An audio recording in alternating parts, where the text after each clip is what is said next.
Shalom warga kerajaan, mau hidup punya pengaruh? Have confidence in God.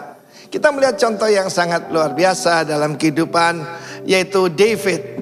Kita lihat dalam 1 Samuel 17. Kita tahu bagaimana dia tidak diperhitungkan, karena dia datang cuma sebagai mengantar makanan ya. GoFood rupanya ya. Dia antar makanan untuk kakak-kakaknya, untuk komandan dari kakaknya. Dan di sana ada Goliat yang menghujat Tuhan dan juga menantang bangsa Israel. Give me a man. Kalau aku menang, seluruh Israel jadi hamba kita. Tapi kalau jagoanmu itu menang, Filistin menjadi, apalagi sekarang ini Filistin bukan Palestina ya, tapi sekedar gambaran saja. Dan kita melihat bagaimana pada saat itu ada beberapa orang yang punya confidence pada diri sendiri. Sebagai contoh, Saul itu satu kepala lebih tinggi daripada orang Israel. Jadi kalau saya ini ukuran standar 170, satu kepala ya 2 meter begitu. Tetapi Goliat ini 6 hasta ya. Jadi dan tambah sejengkal, hampir 3 meter. Dan diterangkan tentang kekuatannya.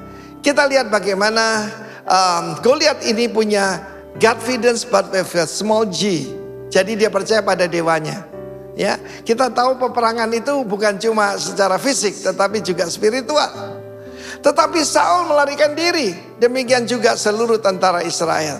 Sampai datang David. David punya confidence.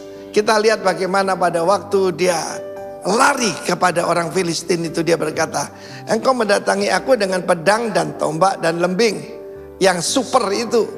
Tetapi aku mendatangi engkau dengan nama the Lord of Hosts, Yahweh Sebaot, yaitu the God of Israel, the army of Israel yang kau tantang.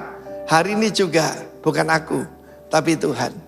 Tuhan akan menyerahkan engkau ke dalam tanganku dan akan mengalahkan engkau, memenggal kepalamu dari tubuhmu. Hari juga memberikan pesta kepada burung-burung di udara dan binatang buas. Dia mulai memanggil burung-burung pemakan bangkai, siap ya. Dan kemudian dia lari dan dia cuma memakai yaitu sling dengan batu, saudaraku. Kenapa ada 5 batu? Sebab confidence ini luar biasa. Ada 5 raksasa di sana. Dia siap untuk membantai mereka semua. Itulah yang bekerja iman itu seperti itu. Iman adalah confidence dalam arti sebenarnya.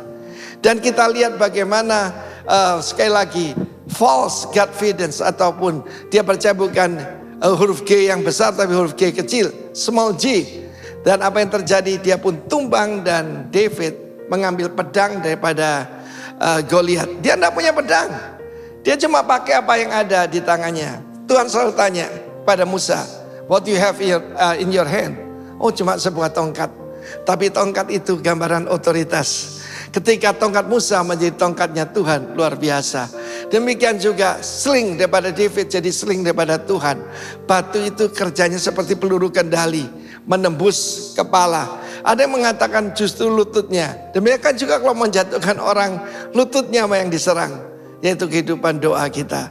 Karena itu have confidence in God. Itulah confidence yang memberikan influence. Dan apa yang terjadi, seluruh bangsa Israel yang tadinya ketakutan, termasuk yaitu Saul yang cuma punya confidence pada diri sendiri, mereka cuma datang untuk menjarah dan Filistin dikalahkan. Saudara, untuk menjadi seorang hamba Tuhan yang dipakai oleh Tuhan, harus belajar dari perkara yang kecil. Dia berkata pada Saul, Tuhan telah melepaskan aku daripada cakar beruang dan singa. Apabila mengambil dombaku, akan ku kejar, ku rebut. Dan kalau dia menyerang, ku pegang janggutnya. Dan kemudian aku membunuhnya. Tuhan yang melepaskan aku dari cakar beruang dan singa, melepaskan aku dari orang Filistin yang tidak bersunat itu. Kenapa bersunat? Punya perjanjian. Dia pulang membawa kepala orang Filistin dan dibawanya ke Yerusalem. Dan senjata-senjata orang itu ditaruhnya dalam kemahnya. Itu ayat 54. Saudara, have confidence in God. Confidence memberikan influence. God bless you. Amin.